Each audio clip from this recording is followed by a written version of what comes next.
The island of Efate, where Port Vila is located, is predominated by another religion. For many years, the villages around Efate were not easy for the Adventist church to enter. And so the Adventist churches were established only in the areas of Port Vila.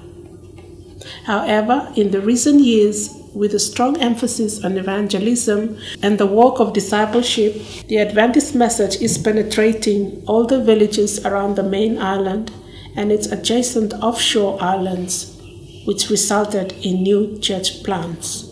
One such village is the village of Mele on the southern part of Efate Island.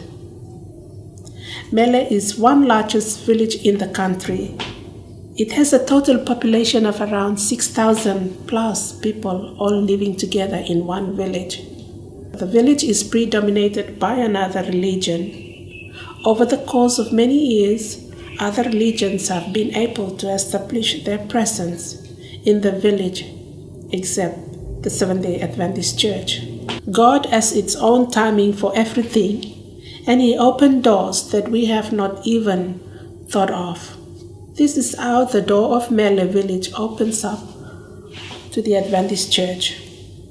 The Efate district were going to host a conference on Efate for men and women in December 2015. And they were looking for an appropriate venue that would be enough to host not only delegates from Efate but 100 plus ladies from the Solomon Islands. With the devastation of Cyclone Palm early in 2015, there was no other place, so the committee of the conference decided to approach the chief of Mele and ask if they can allow their village and facilities to be the hosting site of the conference. So a week-long conference was conducted in the village of Mele. Conference meetings were successful and impacting not only the Adventist men and women who attended, but the village folks too. One of the activities of the conference was a big visitation program, which all delegates visited homes of people in the village and shared and prayed with them. It was during the visit when a group discovered an old man, Kalmansongo Kalwatak. He lost his wife a few years before he lives with his 2 grown-up boys who have disabilities. The family live in an old run-down house around people who have good homes. It was then that the Adventist man of Efate district decided to help the old man to rebuild his house.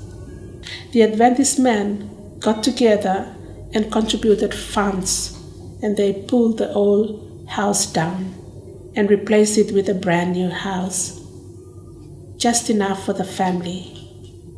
All the men who build the houses are full-time workers, and they could not work on Sundays since the village is a Presbyterian village. They build the house only in the evenings and into the nights. When the house was completed, the Dorcas ladies of the district furnished the house with every new beds, linens, floor mats, mattresses, kitchenwares, and a new TV set and other things. The house was completed just in time before the visit of the GC president to Port Vila, Vanuatu.